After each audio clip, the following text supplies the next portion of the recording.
एक क्षण के लिए भी मैं कभी अंतिम चेष्टा में, जब मेरा शरीर भारी पीड़ा में हो, यहां से जब जाना होता है, जिनका आखिरी जन्म होता है, तो बहुत कुछ हमारी गंदगी जमा है जन्म जन्मांतरों की, वो बहुत शीघ्र भुगवाई जाती थोड़ा थोड़ा करके।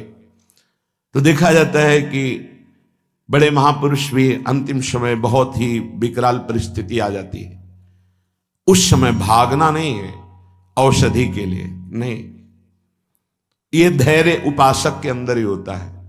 पास में ही राधा टीला है, अभी कुछ ही वर्षों पहले की बात है, यहां के पूज्य जो महंत जी थे, बड़े ही कुंज बिहारी श्री हरिदास चरणारविंद के अनुरागी थे। रामकृष्ण मिशन में गए, परेशानियां बढ़ रही थी, उन्होंने जांच की, उन्होंने कहा यहां नहीं, आपको दिल्ली जाना होगा, या हो सकता है आगरे में हो जाए, या तो नहीं हो सकता न मथुरा में न वृंदावन में। कुंज बिहारी श्री हरिदास कौन जाएगा दिल्ली आगरा। हालत खराब होती चली गई। श्री हरिदास कुंज बिहारी श्री हरिदास। सबसे कहा कि स्वामी जी बुला रहे हैं हमें, जल्दी तैयारी करो जल्दी। ये अभी कुछ वर्षों की बात है, ये अपने सामने की बात कह रहे, जल्दी भोग बनाओ, नहीं तो भोग नहीं लगा पाओगे, समय है अभी, राजभोग जल्दी लगाओ। राजभोग लगाया, प्रसाद लाओ, प्रसाद, बैठो सब सामने। कुंज बिहारी श्री हरिदास, श्यामा प्यारी कुंज बिहारी श्री हरिदास दुलारी। कीर्तन शुरू हुआ, कोई समझ नहीं पा रहा क्या कह रहे, बस खून की उल्टी हुई, बोले स्वामी जी बुला रहे, चले गए। ये है जीवन भर की आराधना का स्वरूप। अंतिम लीला बड़ी विचित्र होती, उस समय आराध्य देव ही संभालते हैं। पूज्य श्री उड़िया बाबा बैठे हुए हैं, इधर प्रभुदत्त ब्रह्मचारी जी की कथा नीचे बैठ करके एक संत सुना रहे हैं, हजारों की संख्या में सभा भरी। बाबा ने कहा आज यहां स्मशान होगा। अचानक कौन समझ पावे महापुरुषों के, आज यहां स्मशान होगा। आज हम पहले 2 श्लोकों की व्याख्या करते हैं। जिसका जन्म होता है उसकी मृत्यु निश्चित होती है। आत्मस्वरूप जन्मा है, उसकी कभी मृत्यु नहीं होती। धैर्यवान कभी मृत्यु से विचलित नहीं। कोई समझ ही नहीं पा रहा कि बाबा आज बेप्रसंग की चर्चा कैसे कर रहे हैं। अच्छा तो सब सुनो, जो चर्चा हो रही सुनो। प्रभुदत्त ब्रह्मचारी जी की भागवत, ओम शांत बैठ गए। आखिरी ओम बाबा का था।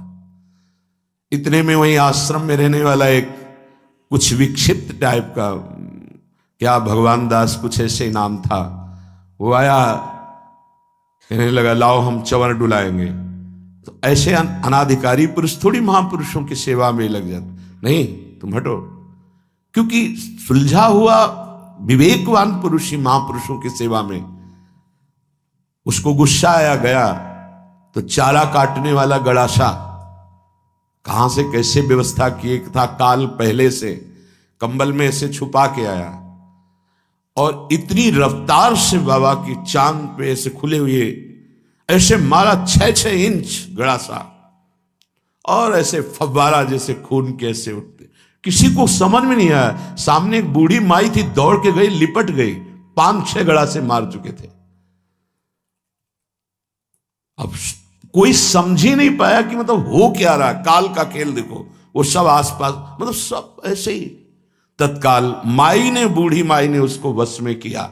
बूढ़ी माई ने, सब लोग उसको, फिर जो लीला, बाबा को एक इंजेक्शन लगाया गया कि अंतिम समय वो चेतना जागृत।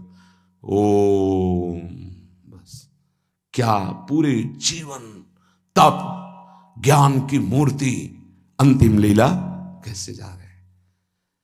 पूरे जीवन मां मां मां पुकारते हुए रामकृष्ण पर, अंतिम गले में कैंसर, विविध प्रकार की पीड़ा है। ऐसी महाभाव दशा में पूज्य भाई जी अंतिम समय में, जिनका आखिरी जन्म होता है बड़ा, तो उसी लिए ये ब्रह्मबोध संपन्न महापुरुष हैं, जीवन मुक्त महापुरुष हैं, प्रेमी महापुरुष हैं। क्या इनकी महिमा वर्णन करे, पर ये हमारे लिए कह रहे हैं, हम सबके लिए, क्योंकि ये जो मांग रहे हैं ये तो प्राप्त है इनको, हर समय लीला में प्रवेश है इनका। इनको श्यामा श्याम की आखिरी दर्शन की आकांक्षा नहीं, क्योंकि इनकी आखिरी जीते जी हो गई। शरीर राग मुक्त भाव दे से अपने प्रिया प्रीतम के पास कोई आवश्यकता इस बात की मांगने की नहीं है। ये अपने लोगों के लिए कह रहे हैं कि हमें प्रार्थना करनी कि मुझे पता नहीं है कब मेरा अंतिम समय हो, हे प्रियालाल। ये हम बहुत बड़े महापुरुष की बात कह रहे हैं जो बहुत साधन परायण थे काशी में। मुझे बहुत आश्चर्य हुआ, ऐसे सब संत महात्मा घेरे हुए हैं, मध्य में वो लेटे हुए हैं। तो उनसे पूछा, स्वामी जी इस समय आपकी गति कहां है? ये चंद्रलोक नहीं, ये तो चंद्रमंडल के अंतर्गत जो चंद्रलोक है, जहां इस सूर्य लोक से भी ऊपर है। सूर्य को क्रॉस कर सके केवल दैवी शक्ति संपन्न जो त्रिगुणातीत हैं, उन महापुरुषों की, जो शुद्ध सात्विक शरीर वाले हैं, वो जो देवलोक का अतिक्रमण करके भी आगे बढ़ते हैं। सबसे ऊपर चंद्रलोक है, सूर्य लोक भी नीचे है शास्त्रीय पद्धति के अनुसार।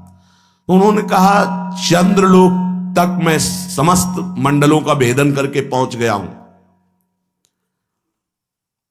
पर ब्रह्म या मोक्ष प्राप्ति तो होश उड़ गए कि ऐसे महापुरुष जो मोक्ष धर्म का ही वर्णन करते रहे, वो ऐसा बोल रहे। एक तरह से जैसे कहते हैं ना कि पैरों से धरती खिसक जाना, कि अपने लोग क्या हैं, अंतिम कैसी बात कर रहे हैं। तो उनका स्वामी जी तो क्या परम पद, तो उनका ये तो विश्वनाथ जी की कृपा के अधीन है। बस हृदय एकदम साधन पक्ष से हटकर कृपा पक्ष की मांग करने लगा कि अंतिम समय कह रहे कि आखिरी कैवल्य परम पद ये तो विश्वनाथ जी की कृपा से। समझ लो साधन कितना पहुंचा सकता है। वो महापुरुष कह रहे हैं कि अभी ब्रह्मलोक भी नहीं, जैसे स्वर्गलोक, महालोक, जनलोक, तपलोक, फिर ब्रह्मलोक, तो स्वर्गलोक के ऊपर ही हैं, क्योंकि स्वर्ग के अधिष्ठात्र ये सब लोकपाल देवता हैं। वरुण जी, सूर्य जी, अग्नि जी, वायु जी, चंद्र जी, ये सब लोकपाल हैं। इनके एक अपने अपने लोक हैं। उन लोकों में इनके आराधक उपासक वहां पहुंचते हैं। तो वो कह रहे हैं कि मैं केवल चंद्रलोक तक पहुंच पाया हूं, उसके ऊपर ब्रह्मलोक वहां भी नहीं गति हुई। और परम कैवल्य पद ये तो विश्वनाथ जी की कृपा से, क्योंकि काशी में शरीर छूट रहा है, जीवन भर उनके नाम पर रहे, तो वो गति उनकी, मेरी गति यहां तक और वो विश्व। तब ये समझ में आया कि आखिरी बात तो कृपा ही है। कि तभी लिखा है ध्यान मूलम गुरु मूर्ति, पूजा मूलम गुरु पदम, मंत्र मूलम गुरु वाक्यम, मोक्ष मूलम गुरु कृपा। महादेव गुरुदेव हैं, श्री जी गुरुदेव हैं, इन्हीं की कृपा से ही मोक्ष मूलम।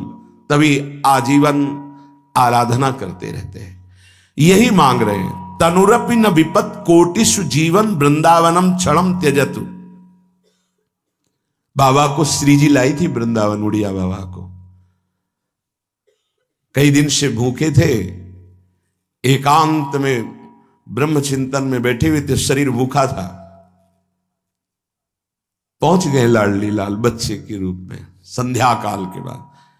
और बाबा मैया ने कहा है कि कोई संत भूखे बैठे हैं, रोटी पाएगा। रात होने वाली इस समय तो रोटी, दूध ले आवे, हाँ ले आओ, साथ में एक रोटी भी, एक ले आओ ले आओ। इतना मृदुल स्वभाव, इतना प्यार, इतने छोटे स्वरूप बच्चे। बाबा आश्चर्यचकित हो रहे थे कि संध्या हो रही, इस समय बच्चे बड़ा ऐसे, पहले कांसे का लोटा चलता, उसमें पका हुआ दूध, एक रोटी पाई, एक और दूध पिया, एक परमानंद की अनुभूति, विशेष उनके हृदय में अद्भुत आनंद। फिर एकदम चिंतन किया कि यहां कौन सा गांव नजदीक है? तो विरक्त महापुरुष उठे, काफी दूर खोजते, एक व्यक्ति मिला, बोले हाँ गांव नजदीक कोई है? बोले 10 किलोमीटर आसपास कोई गांव नहीं। अच्छा ठीक है। बैठे एकांत में आकर जो चिंतन किया तो देखा प्रिया प्रीतम।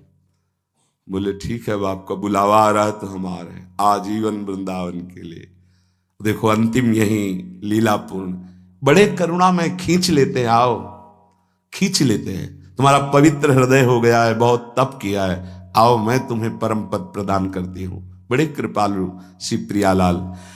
एक चीज ध्यान रखनी है, तनुरपि न विपत कोटिषु, करोड़ों प्रकार के संकट आ जाए तो भी छोड़ना नहीं, ये अंतिम बन जाएगा। जिनको अखंड वृंदावन वास मिल गया है सावधान होकर सुने, और जिनको नहीं मिला है तो आश्रय ले लें। कई बार चर्चा की, रजरानी चरणामृत साथ है, वृंदावन का आश्रय है, और वाणी जी साथ है, तो जहां शरीर छूटेगा, जैसे भारतीय सैनिक राजकीय विभाग का कहीं भी शरीर छोड़े, भारत के आज्ञा के अनुसार, सरकार की आज्ञा के अनुसार गया हो, तो तिरंगे पे ही स्वागत होते हुए उसको भारत ही लाया जाएगा। ऐसे ही हम वृंदावन प्रिया प्रीतम के उपासी, कहीं भी शरीर छूटे, आप सम्मान पूर्वक श्रीधाम वृंदावन लाडलीजू के महल में ही आएंगे, विश्वास कर लीजिए। आश्रय और वास दोनों समान है। यदि दृढ़ आश्रय हो, जैसे पतिव्रता का पति का दृढ़ आश्रय, तो त्रिभुवन में अपार सामर्थ्यशालिनी होती, जैसे अनुसुईया जी और सावित्री जी आदि महामहिम पतिव्रताओं का वर्णन। ऐसे हरिवंश प्रतिव्रत है जिनके, सुख संपत्ति दंपति जो जिनके, हा हरि रा राधा बा वृंदावन सा सहचरी, वृंदावन में विराजमान सहचरियों के मध्य में प्रिया प्रीतम का व्रत जिनके हृदय में है, कहीं भी अगर उस संयोग बसात है तो शरीर छूटेगा तो हमारे प्रभु से दूर नहीं है, वो अंतिम समय उनको ले आएंगे। हमारा अंतिम बन जाए, इसी प्रयास में रहते हैं। श्रीपाद करें, तनुरपि न विपत कोटिषु, करोड़ों तुम्हारी विपत्तियां आकर के घेर ले जीवन में तो मत छोड़ना वृंदावन, क्योंकि अंतिम समय हमारी स्मृति कहां होगी हमें पता नहीं, पर धाम अंतिम समय यदि मिल रहा है तो सीधे भगवत प्राप्ति है। और ऊपर की पंक्ति में कहा, हनुमम राधा नागर चरणम मरणे भी नहीं विस्मरत। दो बातें कही है, एक है पहली वाली आश्रय की, शरीर वृंदावन में नहीं है पर आश्रय वृंदावन का है, उपासना करते रहे हो प्रिया प्रीतम की, तो अंतिम समय जहां भी तुम होगे तो ये युगल बड़े करुणामय है, बहुत करुणामय जोड़ी है प्रिया प्रीतम की।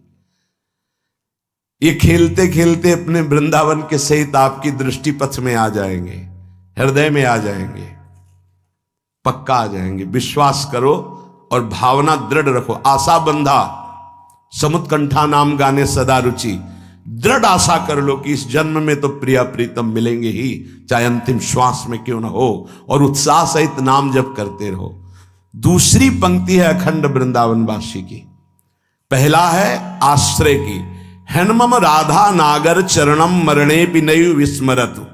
कहीं भी हो, यदि मेरा अंतिम समय हो तो हे प्रिया प्रीतम आप स्मरण बन करके हमारे हृदय में जागृत हो जाना, आपके गोरे सांवले चरणारविंद हमारे हृदय में स्फुरित हो जाए। दूसरे में अखंड वृंदावन वासी के लिए, तनुरपि न विपत कोटिषु जीवन वृंदावनम क्षणम त्यजतु, चाहे करोड़ों विपत्तियां आ जाए वृंदावन नहीं छोड़ूंगा, एक क्षण के लिए भी नहीं छोड़ूंगा। सही मानना, सब विधान उनकी तरफ से बन जाता है। श्रीपाद कहे, तनुरपि न विपत कोटिषु जीवनम वृंदावनम क्षणम त्यजतु। अगर तुम्हें वृंदावन मिल गया है तो अब तुम छोड़ने वाली बात मत लाना, चाहे प्राण निकल जाए, एक दिन तो निकलेंगे ही। हमारे प्रेम में कलंक नहीं लगेगा, हम वृंदावन को जीवन दे चुके हैं। देखो, इस जीवन का परम लक्ष्य भगवत प्राप्ति। जिनको माया बावरा बनाए हुए उनको ये समझ में नहीं आएगा, उनको यही समझ में आता है कि बस जितना हमारे पास खान पान भोग सामग्री खूब भोग ले, जीवन का यही रहस्य है। वो मंद बुद्धि अपना सर्वनाश कर रहे हैं, वो जान नहीं पा रहे कि जीवन का उद्देश्य क्या है, मैं आया किस लिए हूं, मैं कौन हूं और किसका हूं, कुछ समझ में नहीं आ रहा, बस बहे चले जा रहे हैं प्रवाह में। उपासक सावधान। पूज्यपाद शिवड़िया बाबा जी महाराज कहते हैं, ये 8 बातें भगवत भक्त अपने जीवन में जांच ले कि है कि नहीं है, अगर ना हो तो धारण कर ले। पहला है, संत महापुरुष आपके जीवन में है कि नहीं, ये जांच करनी है। देखा है हमने, अगर किसी संत को आदर्श मानकर आप नहीं चल रहे हो तो दिमाग को खसकते हुए देखा, खसक गया है दिमाग। वो मनमानी आचरण केवल सिद्ध बनने के लिए कर रहे हैं। उनके आचरण ऐसे कि भोले भाले लोग ये समझे कि ये तो सिद्ध है। और जानते हो सिद्ध किसे कहते हैं? ब्रह्म भूता प्रसन्नात्मा न सोचति न कांक्षति समः सर्वेषु भूतेषु मद भक्तिम लभते पराम निर्माण मोहा जित संग दोषा अध्यात्म नित्या विनिवृत्त कामा द्वंद्वरि विमुक्ता सुख दुख संगई गच्छन्त मूढ़ा। ये स्थिति आनी चाहिए। पूरा कोरा, जैसे नाटक मंच पर नाटक किया जाता है ना, पूरा दिखाई देता है, पूरा नाटक। क्यों? क्योंकि कोई डांटने वाला नहीं है, कोई आदर्श नहीं है महापुरुष जीवन में। जो मन में आवे सो बोलो, जो मन आवे सो नाटक करो, तो 100 200 500 लोग भोले भाले जिनको ककहरा नहीं आता परमार्थ का, वो कह देते मेरे भगवान, मेरे सिद्ध योगी, मेरे महापुरुष, मिटिया मेट कर देते हैं। बात तो तब समझ में आवे जब रसिक जन पास करे, गुरुजन पास कर दे। अपने मन से कुछ नहीं होता, जिसे महापुरुष पास कर दे वही होता है। संत महापुरुष कहे ठीक चल रहे हो, ठीक है, या वो मौन स्वीकृति दे दे, ठीक है। अपने मन से सिद्ध बनने पर सिद्ध थोड़ी कोई हो जाता है। जीवन में तुम्हारे संत हैं कि नहीं, बस इतनी बात देखो। अब एक भगत जी आए थे, अपने लोग तो सबका आदर ही करते हैं। उनका दिव्य रूप से हनुमान जी हमारे सामने प्रकट हुए थे।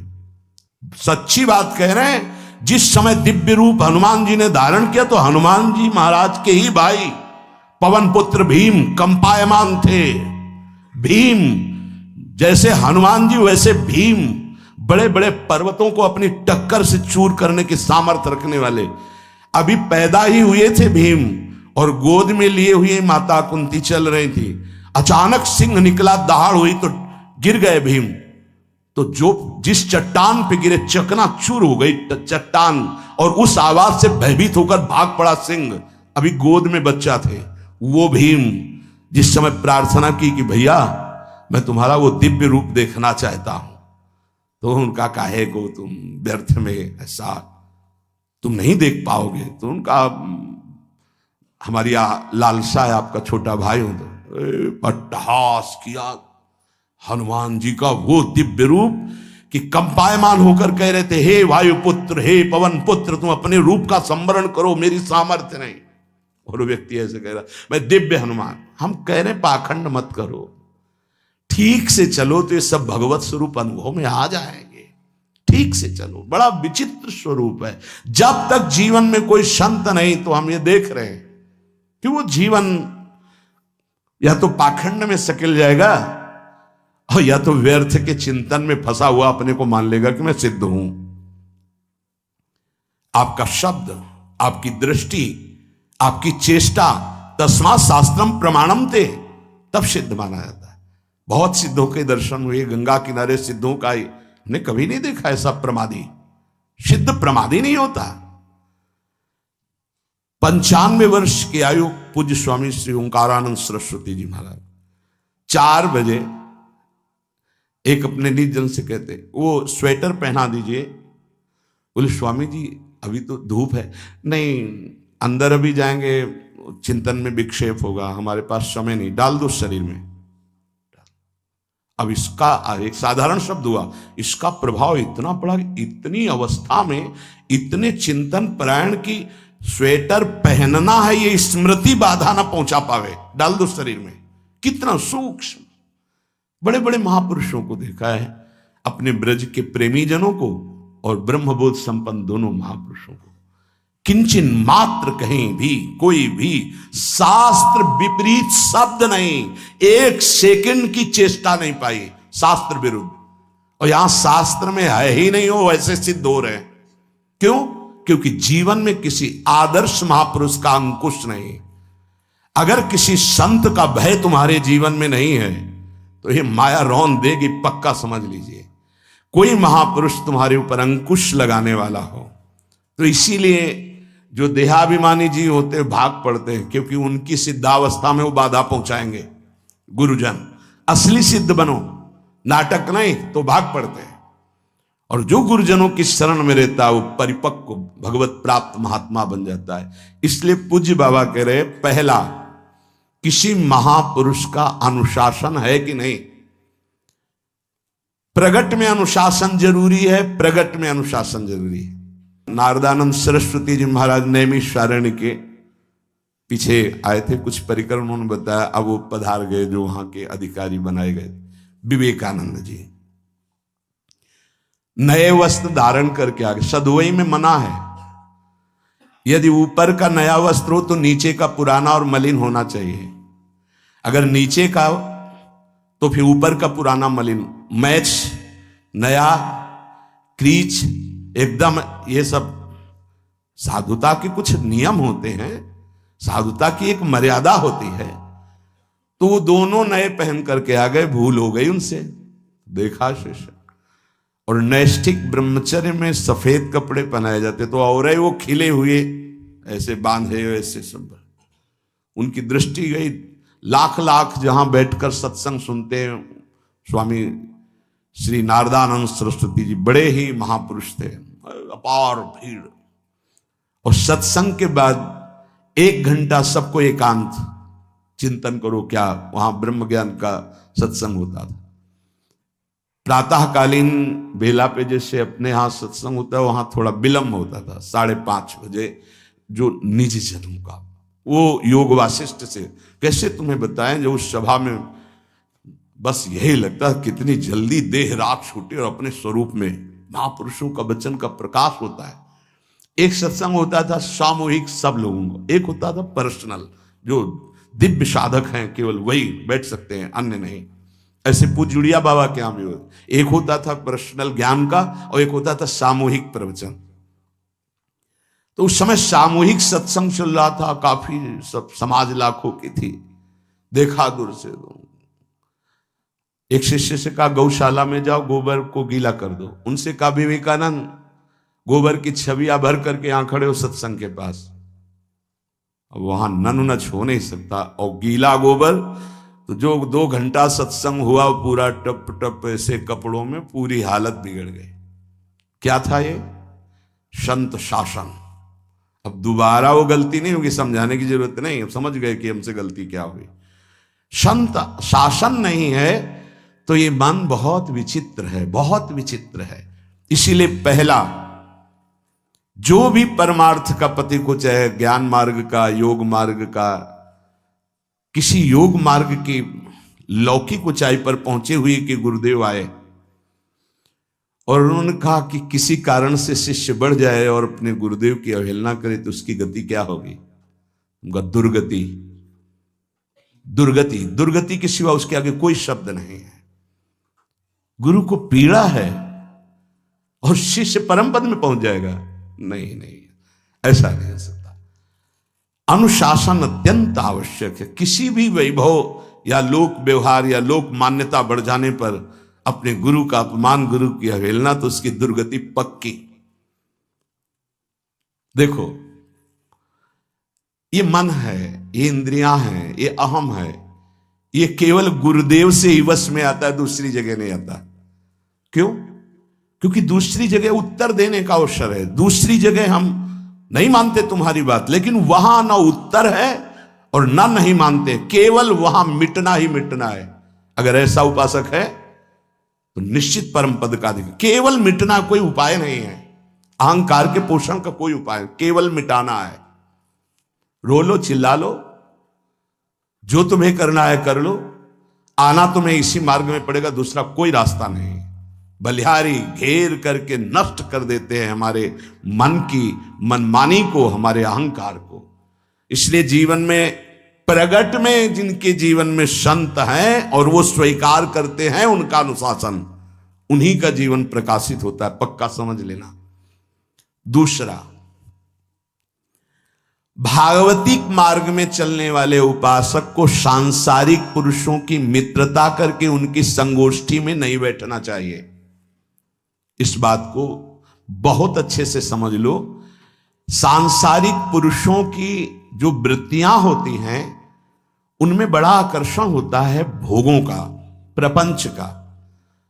जो साधक भ्रमणशील हैं, अगर वो गृहस्थों के यहां जाकर उनकी सैयाओं पर सोते हैं तो उनकी दुर्दशा क्या होती है चित्त की, वो खुद अनुभव करके देख ले। आज तो शास्त्रीय पद्धति को समझा ही नहीं जा रहा। जब बड़े बड़े सुभट गंगा किनारे त्याग वैराग्य ज्ञान के मिले ना, तो आगे का रास्ता खुलता चला गया। सांसारिक पुरुषों के समुदाय में बैठना था। वो तुम्हें भगवान कहेंगे, ईश्वर कहेंगे, अवतार कहेंगे, उनको कुछ ज्ञान नहीं। आप मान बैठेंगे अपने को भगवान, अपने को ईश्वर, अपने को अवतार मानिए, तो आप जो अवतार है ना, ईश्वर है ना, भगवान है, उनसे विमुख हो जाएंगे। यहां जो भी अवतरित हुए हैं भगवत पार्षद, वो सदैव दैन्य ही रहे हैं। आप देख लीजिए, उच्च कोटि के महापुरुष चाहे जितनी ऊंचाई पर चढ़े हों, सदैव भगवान की ही स्थापना की है। भगवान के नाम की, रूप की, लीला की, धाम की, भगवत महिमा की स्थापना की है, अपनी नहीं, अपने पार्थिव शरीर की नहीं। ध्यान रखना, जितने महापुरुष प्रकट हुए भगवान की स्थापना की। अगर हम संसारिक पुरुषों का संग करेंगे तो कई तरह से हानि हो जाएगी। सत्संग हो रहा है, बस इतने जो चाहो बैठ जाओ। हमारा पर्सनल एकांतिक केवल गुरुदेव से संबंध है और उनके द्वारा बताई हुई उपासना में हमारा समय व्यतीत होना चाहिए। कोई हमारा मित्र नहीं होना चाहिए, अलग से संगोष्ठी नहीं होनी चाहिए विषयी पुरुष की, सांसारिक पुरुष की। तीसरा, किसी भी अपनी निंदा करने वाले के प्रति कभी भी बुरा व्यवहार बर्ताव नहीं करवाना चाहिए, क्योंकि भगवान प्रेरित करते हैं निंदा करा करके महान बनाने के लिए। ये शब्द याद कर लो। जब तुम्हारी निंदा होने लगे, प्रतिकूलता होने लगे, विपत्ति आने लगे, संकट सताने लगे, तो जान लेना कि तुम्हारी अध्यात्म की भूमिका उठने वाली है, पक्का। ये अध्यात्म की भूमिका उठना बहुत कठिन होता है। अध्यात्म का प्रवचन कर लेना बहुत सरल होता है, नहीं? हाँ, चमड़ी को चिकनी करके और अध्यात्म का प्रवचन करने में कोई कठिनता नहीं, लेकिन चमड़ी और दमड़ी का राग मिटा दे, फिर अध्यात्म की तरफ चले, ये किसी फक्कड़ महात्मा का कृपा पात्र ही होगा, जो फकीर होगा, जिसने विश्व की समस्त भोग वासनाओं को रौंद करके अपने स्वरूप में स्थित हो गया। ऐसे महात्मा के संग के बिना अध्यात्म का रंग नहीं चढ़ सकता, और देखने को मिल रहा है। जब तक हमें अध्यात्म का परिचय नहीं है तब तक कहीं भी हम राजी हो जाते हैं। अरे राजी होने को तो टाकीज के सामने देखो जाके, हजारों की भीड़ लगती, लाइन में खड़े होते हैं, पैसा देते हैं, और क्या देखने जाते हैं? झूठा तमाशा। उनको आप क्या कहोगे? ज्ञानी कहोगे? सत्संगी कहोगे? भीड़ का इकट्ठा हो जाना कोई अध्यात्म का चमत्कार नहीं होता। तो अध्यात्म का चमत्कार तो अंतर की वृत्ति का परिवर्तन हो जाना होता है। नहीं तो अगर एक नृत्य करने लगे ना तो हजारों उसको देखने खड़े हो जाते हैं। फिर 14 संगीत बज रहे हैं, फिर इसके बाद अगर हजारों ये बैठे मनोरंजन कर रहे हैं तो इनका कोई महत्व तो नहीं। अगर एक महात्मा कह देता है कि तुम वास्तविक भगवत मार्ग के पथिक हो तो धन्य हो गया जीवन, और 1 करोड़ लोग कह दे कि परमार्थ का पथिक है तो मान्यता नहीं मानी जाएगी। ये अध्यात्म है, अध्यात्म। इसीलिए कह रहे हैं कि सांसारिक पुरुषों की संगोष्ठी में रति न करे। तीसरी, अपनी जब कोई निंदा करे तो उसका भला जरूर मना देना, बुरा मत मना देना, नहीं तो अध्यात्म छूट जाएगा।